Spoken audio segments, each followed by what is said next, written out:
하나님의 말씀은 마태복음 8장 4절 말씀만 좀 봅니다.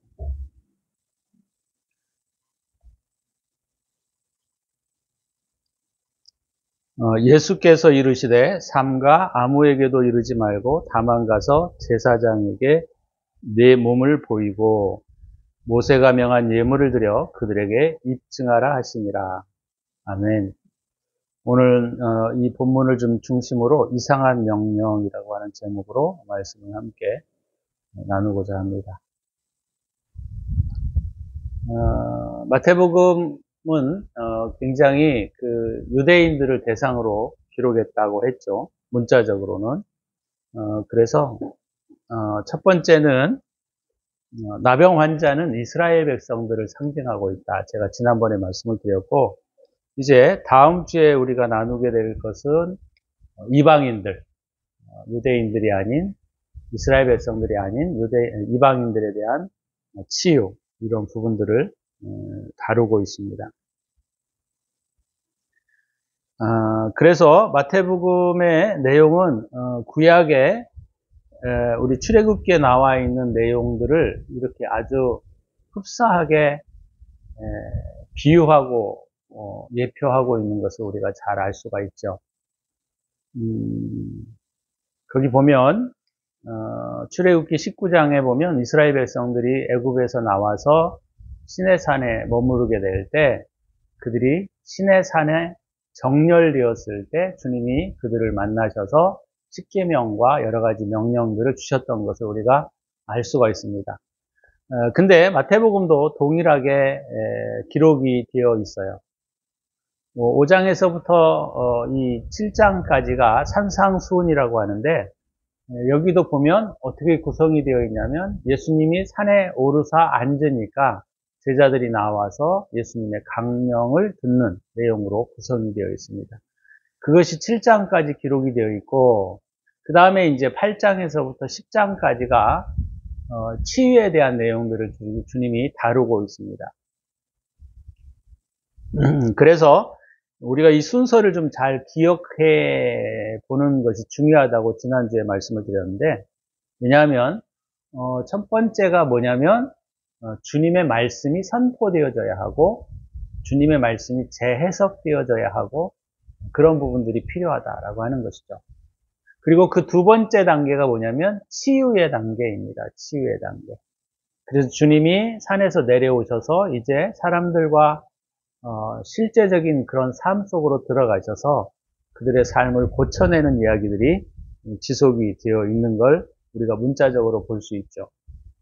그런데 오늘 본문의 내용은 굉장히 좀 주님이 우리가 생각하는 것과는 좀 다른 명령을 내리고 계시는 것을 우리가 볼 수가 있습니다. 왜냐하면 우리는 복음이라고 하면 많은 사람들에게 전파되어야 하고 또 많은 사람들에게 그것들이 입증되어야 할 필요성이 있는데 오늘 주님은 나병 환자를 고치시고 난 다음에 사람들에게 그것을 말하지 말라고 말씀하시고 있다는 점이죠. 이것이 우리가 요즘 기독교에서 말하고 있는 전도와 선교에 있어서 얼마나 많은 도움이 되겠습니까? 그죠? 많은 사람들에게 알려서 그들이 복음의 말씀을 듣고 고침을 받고 회개하고 돌아온다면 얼마나 좋을 것 같아요. 그런데 주님은 오늘 본문의 내용에 보면 그 나병 환자에게 말씀하실 때 아무에게도 그런 말을 하지 말라 이렇게 명령하고 있기 때문에 우리가 생각할 때에는 조금 이상하다라는 생각을 가질 수 있어요. 그렇지 않아요? 우리가 이게 복음이 많은 사람들에게 알려져야 되고 이게 전파되어야 하는데 주님은 그것을 막고 있는 것처럼 느껴지기 때문이죠.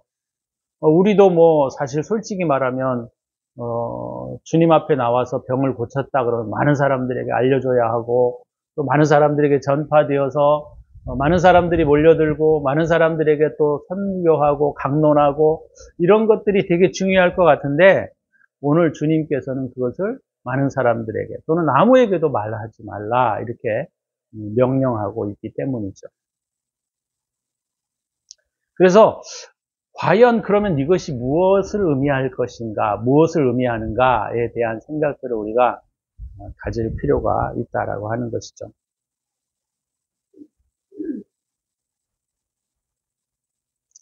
그래서 우리가 이 본문에 대한 부분들을 우리가 명확하게 주님의 그 말씀하신 뜻을 이해하지 않으면 우리는 주님의 뜻과 반대되는 방향으로 흘러갈 수 있습니다. 그쵸? 지금도 뭐 많은 교회에서 집회가 일어나고, 뭐, 예를 들어서 뭐, 병자가 일어나고, 기적이 나타나고, 치유가 일어난다. 그러면, 뭐 적극적으로 이걸 뭐 전파하라 그러지 않을지라도, 그냥 암묵적으로 조용히 말하지 않아도 되는 것을 주님께서는 적극적으로 그것을 만류하고 계시기 때문에, 막고 있기 때문에, 여기에는 뭔가 깊은 의미가 들어가 있다라는 것을 우리가 알 수 있다라고 하는 것이죠. 그래서 오늘 그 부분들을 우리가 좀 나누면서 기독교가 가지고 있는 이 복음이 가지고 있는 목적을 우리가 다시 한번 생각해 볼 필요가 있다는 겁니다. 물론 이 치유와 기적은 뭐 기독교에만 존재하는 것은 아니고 다른 곳에서도 많이 나타나고 있는 것을 우리가 알 수가 있습니다. 그래서 참 신이신 우리 주님께서 이것을 치유한다 이렇게만 우리가 생각할 것은 아니고, 치유는 어찌됐건 간에 여러 군데에서 여러 곳에서 실제적으로 일어나고 있고 나타나고 있다라는 점을 우리가 이해할 필요가 먼저는 있는 것 같아요. 그러면 주님께서는 왜 이 치유를 막고 계시는가, 이것이 전파되는 것을 막고 있는가, 이것을 우리가 좀 생각해 볼 필요가 있습니다. 자, 기독교에서 치유와 기적을 베푼 사람들의 입장에서 한번 제가 몇 가지를 좀 생각해 볼 필요가 있어요.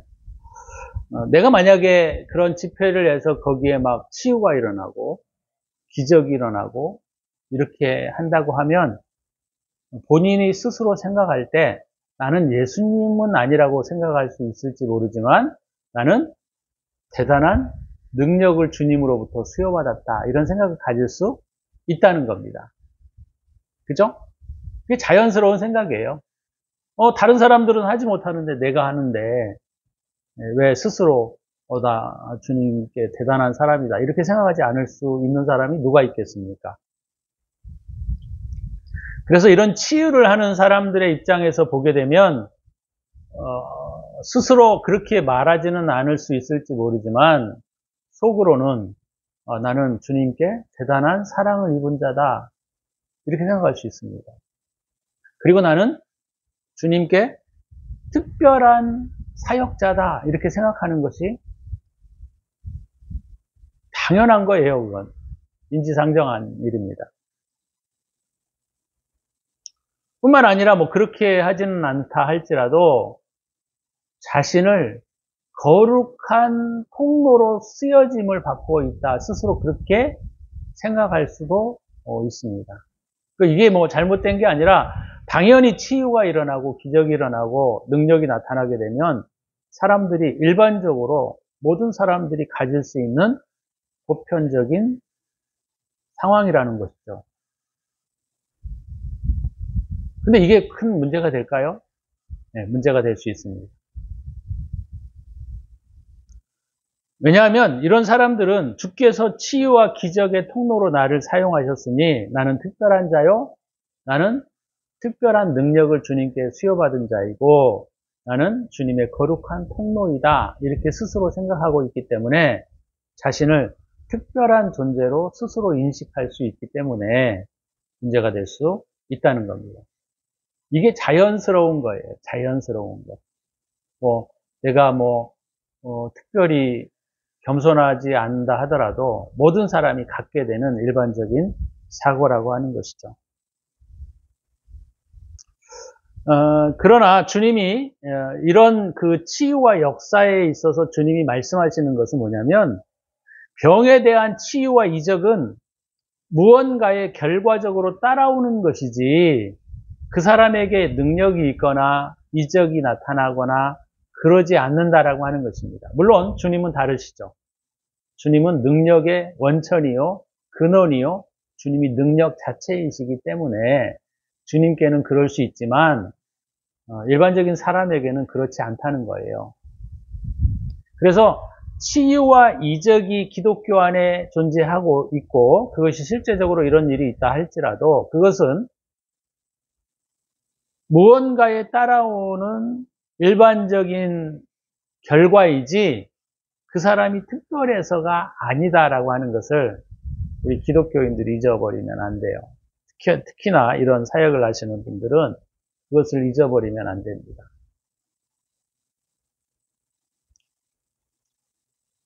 오늘 주님께서도 이 본문을 왜 그렇게 말씀을 하시느냐면 첫 번째는 뭐냐면 그거예요.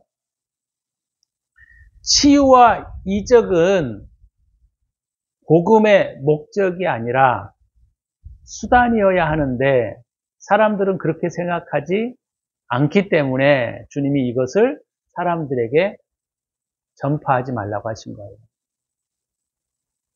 인간은 참으로 간악하고 굉장히 인간은 어떤 면에서는 이기적입니다.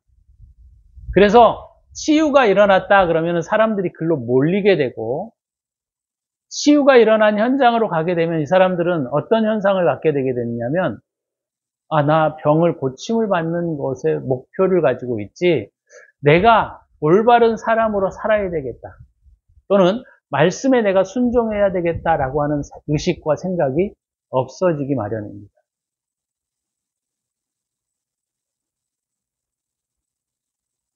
그래서 기적에 대한 잘못된 생각과 치유에 대한 잘못된 생각들이 사람들에게 유입이 돼서 그 사람들이 복음을 잘못된 방향으로 인식하는 것을 막기 위해서 주님께서는 그것을 말씀하지 말라고 하신 거예요.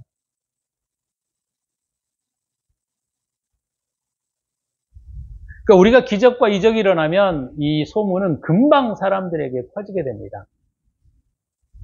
그리고 사람들은 그 이적과 기적이 일어나게 되면 기적과 이적에 대한 목적을 생각지 않고 단순히 치유와 이적을 경험하기 위하여 사람들이 몰려들기 마련인 것이죠. 그것이 자연스러운 현상입니다. 근데 주님께서 이것을 이 나병 환자에게 아무에게도 말하지 말라고 하는 가장 중요한 이유 중에 하나예요.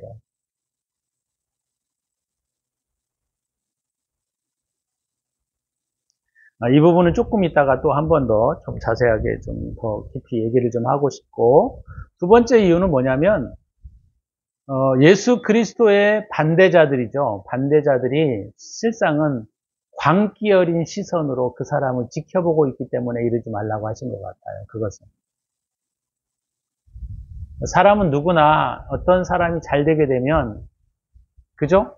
가장 시기를 많이 하는 사람은 뭐냐면 그것과 가장 이해관계가 깊은 사람들이 시기와 질투가 일어나게 됩니다. 우리가 감사해야 되는 것은 뭐냐면 그 시대에 제사장이나 바리새인으로 태어나지 않았다는 점에 우리는 감사해야 돼요. 만약에 우리가 그 시대 때 제사장과 바리새인이 되었다라고 생각을 하면 우리도 예수 그리스도에 대해서 적대적인 감정을 가질 수밖에 없는 겁니다. 그렇잖아요. 내가 지위를 지키고 내가 위치를 지키기 위해서는 이 사람을 무시해야 돼요. 그러면 성경을 자기 스스로 해석해서 이 사람이 이런 문제가 있다는 것들을 많은 대중들에게 알려야 하고 기적과 이적이 일어난 이 사람의 태도와 행동들이 율법에 어긋났다라고 사람들에게 말해야 되는 것이 그 사람들이 스스로의 생명과 재산을 지키는 일이란 말이죠. 이것은 어떤 면에서 그들의 생계와 깊은 연관을 가지고 있는 것이죠. 근데 자기네들의 말과 지도를 들어야 할 사람들이 예수 그리스도에게 몰린다라고 하는 것은 이들에게는 엄청난 충격과 공포였던 것이죠. 더군다나 예수님의 말씀은 너무나 획기적이었잖아요. 어떤 면에서 혁명적이었다, 이렇게 말할 수 있어요. 왜? 가장 가장 천국에 가까이 있다 하고, 가장 주님과 가까이 있다라고 생각하고 있었던 그들이 독사의 자식들이다, 마귀의 새끼들이다, 이렇게 말하는 사람을 가만히 내버려 둔다는 것은 있을 수 없는 일이에요.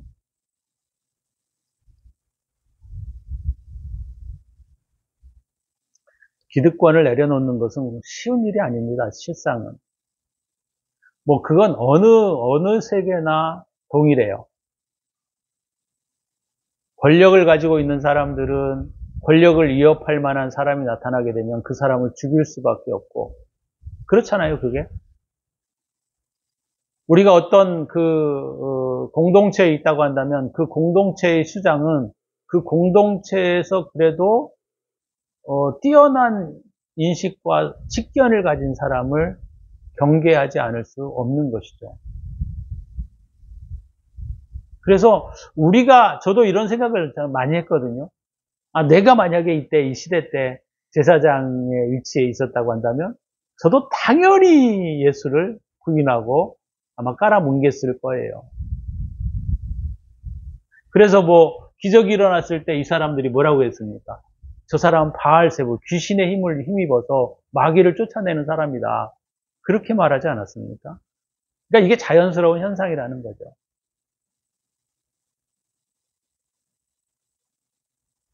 그래서 이 두 가지 문제가 바로 예수님께서 이런 이적과 치유의 결과들을 사람들에게 말하지 말라고 하신 이유 중에 이유들이라는 것이죠. 기적이라고 하는 것은요, 굉장히 무서운 겁니다, 어떤 면에서. 그래서 왜 그러냐면 기적과 치유는 우리의 시야를 가릴 수 있기 때문에 그렇습니다. 그쵸? 기적과 이적이 일어나게 되면 거기에 집중되어지는 것을 막을 수 없어요.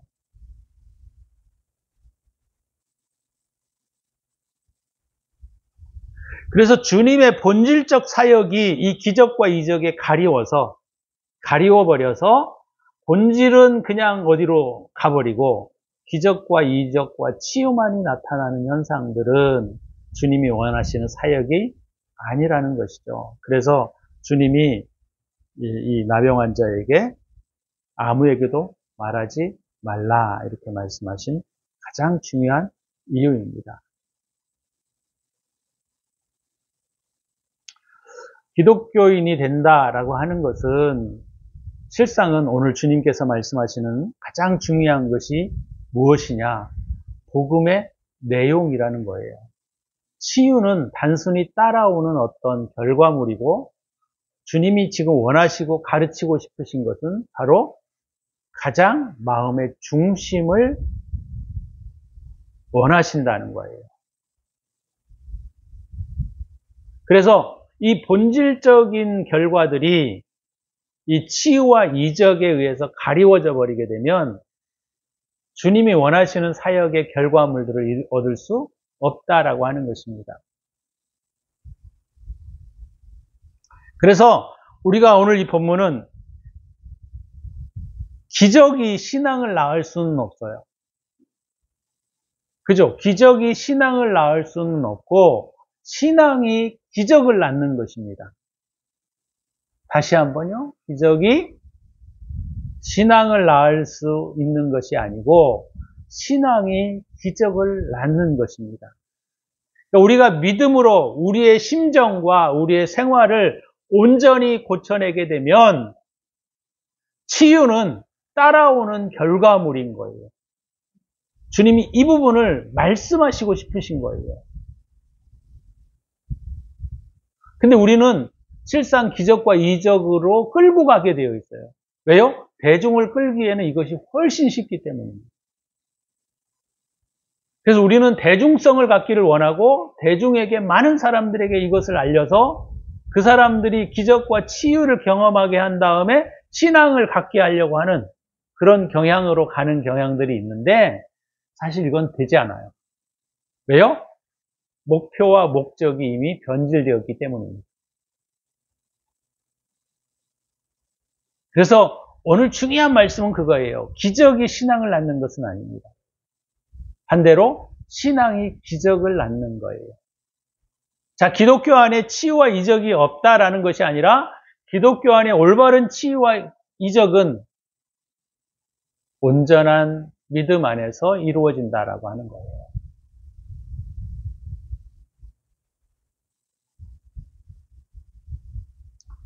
그래서 하늘나라의 복음이 선포되기 전에, 다시 말하면 하늘나라의 복음이 뭡니까? 마음을 순전히 가져라, 어린아이와 같이 되라. 주님이 그렇게 말씀하셨잖아요. 열매를 맺어라 이렇게 말씀하시잖아요. 그죠? 예수를 믿어라 이렇게 말씀하신단 말이죠. 근데 그것이 빠져버리게 되면 기적의 일들은 이미 질서를 잃어버리는 겁니다. 질서에 위배되기 때문이에요. 그래서 주님께서 원하시는 이 방향은 오늘 본문에서 반대로 가야 된다는 거죠.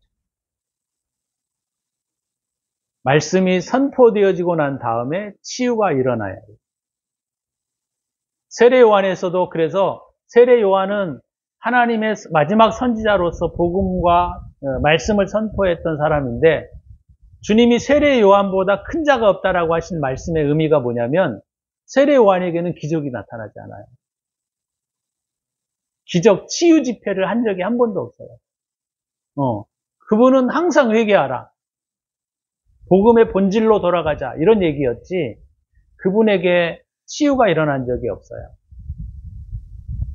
그러니까 세례 요한이 나타나고 난 다음에 이 복음의 활동들이 일어나는 것처럼 이 마태복음도 그런 순서를 가지고 있어요. 5장에서부터 7장까지 주님의 말씀이 선포되어지고 난 다음에 8장에서 10장까지 치유가 일어난단 말이죠.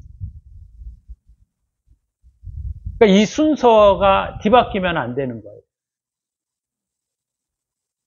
그래서 우리가 중요하게 여겨야 할 건 뭐냐면 기독교에 과연 치유와 이적이 일어나느냐, 그 사람이 대단한 사람이냐 이게 아니라 우리의 심중에 하나님을 닮아가려고 하는 마음과 심정이 있느냐가 더 중요한 거예요. 마음의 상태가 훨씬 중요하다는 거예요. 마음의 상태가 이미 어그러져 있으면 그건 치유가 일어나봤자 의미가 없는 겁니다.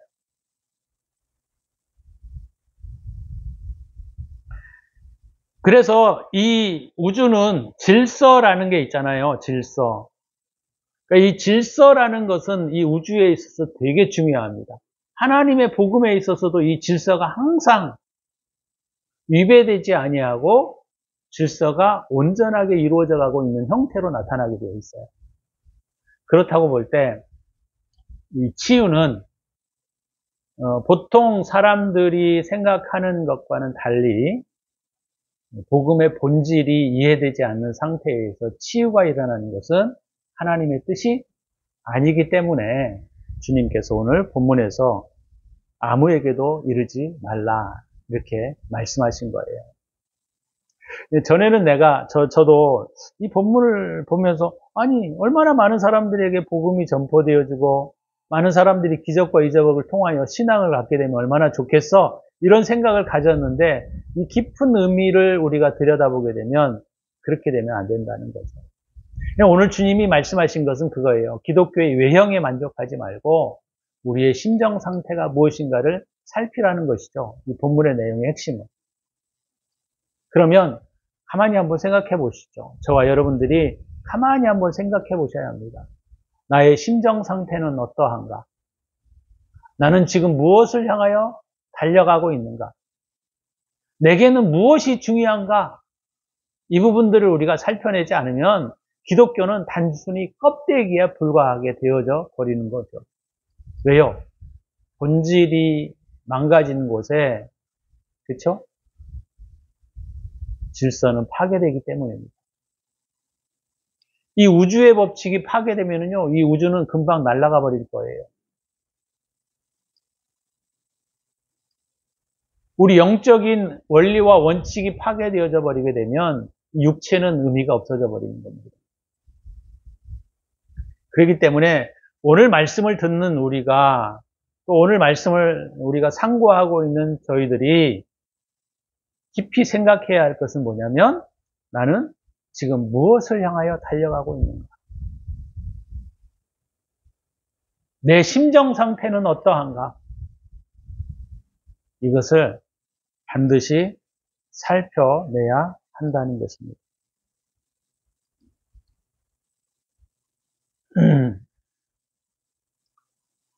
자, 그래서 오늘 본문에서 주님이 아무에게도 이르지 말라 이렇게 말씀하신 다음에 가서 제사장에게 내 몸을 보이고 모세가 명한 예물을 드려 그들에게 입증하라 말씀하셨습니다.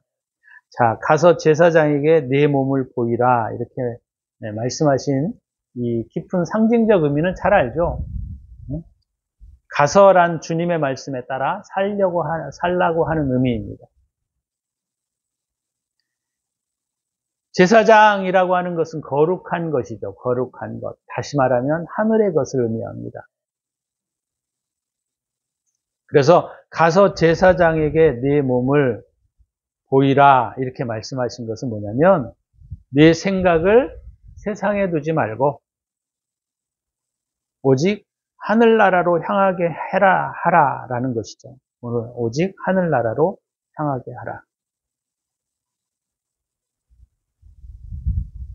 그래서 주님이 오늘 말씀하신 것은 네가 첫 번째 해야 될 것은 뭐냐? 내 생각을 세상에 두지 말고 가서 제사장에게 내 몸을 보이라 이렇게 말씀하신 것은 오직 하늘나라로 향하게 하라라고 말씀하시는 겁니다. 다시 말하면 내 체험을 사람들에게 말하기 전에 네가 치유받은 것을 사람들에게 말하기 전에 내 마음을 주님께 바쳐라 이렇게 말씀하시는 겁니다.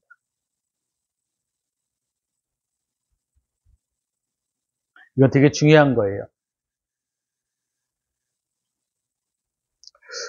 대부분의 그 간증들을 제가 가끔 저도 옛날에 많이 들었는데 그분들이 많은 치유를 받은 사람들이 간증을 쏟아내는 것들을 보게 되면 이 능력이나 자기가 어떻게 해서 치유를 받았던 것에 굉장히 목적을 두고 있습니다. 선포하는 얘기들, 간증하는 말을 들어보면.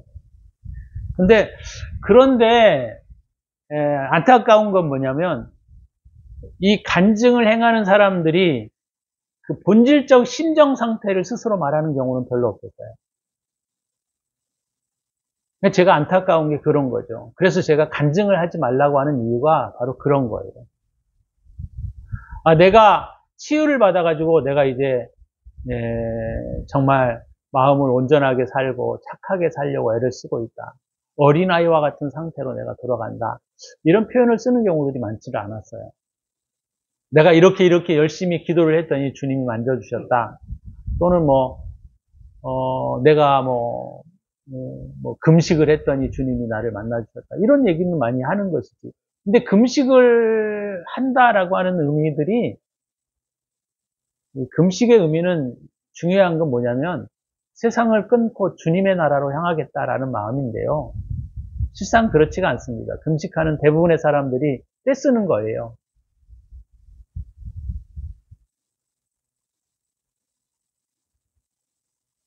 그래서 우리가 이런 부분들을 오늘 말씀을 통해서 좀 깊이 살피셔야 한다는 거예요. 나는 과연 내 심정 상태가 어떠한가? 내 마음에 탐욕은 있지 않는가? 나는 과연 어린아이와 같은 순수한 상태인가? 이런 것들을 오늘 본문을 통해서 우리가 살펴내야 한다는 거죠. 그것이 오늘 주님께서 말씀하신 내용의 중요한 핵심입니다. 그리고 마지막으로 모세가 명한 예물을 드려 그들에게 입증하라. 그들에게 증거를 위해 모세가 명령했던 예물을 드리라라는 말씀이죠. 레위기에서 명령되고 있는 예물이라 제물들은 체험된 구원과 그분으로부터 입은 사랑이 너무 고마워서 하나님께 바치는 순수한 생각과 애정의 모형입니다. 그렇죠?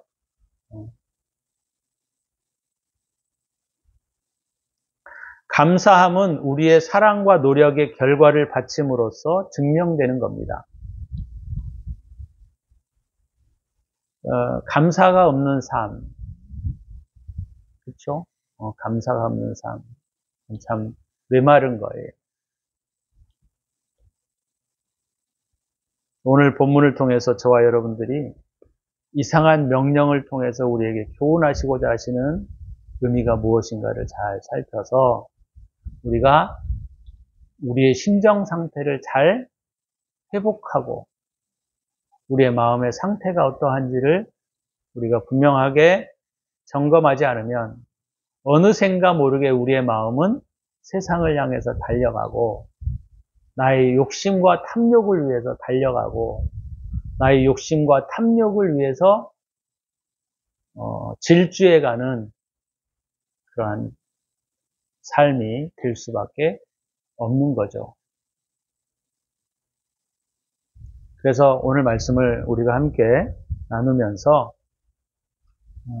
우리의 심정 상태가 어떠한지를 한번 살피시고 고민하셨으면 좋겠다라는 거예요. 그냥 듣고 말지, 그냥 여기서 나 메시지 한번 들었네 라고 하시지 말고 시간을 내서 내 심정 상태가 어떠한지를 살피시는 기회가 되시기를 바랍니다. 기도하겠습니다.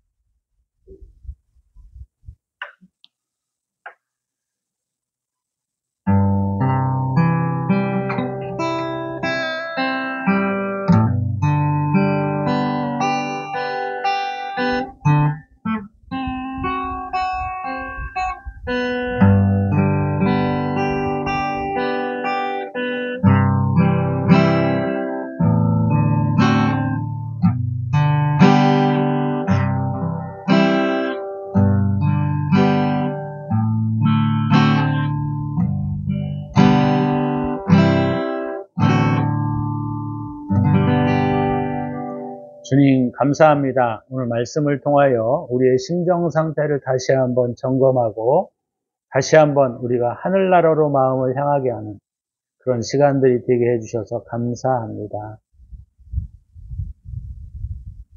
이제는 우리 구주 예수 그리스도의 은혜와 독생자를 아낌없이 우리를 위하여 내어주신 하나님의 사랑하심과 성령의 축복하심이 오늘도 우리의 마음을 살피기를 원하는 당신의 사랑하는 백성들 머리머리 위에 이제로부터 영원토록 함께 있을지어다.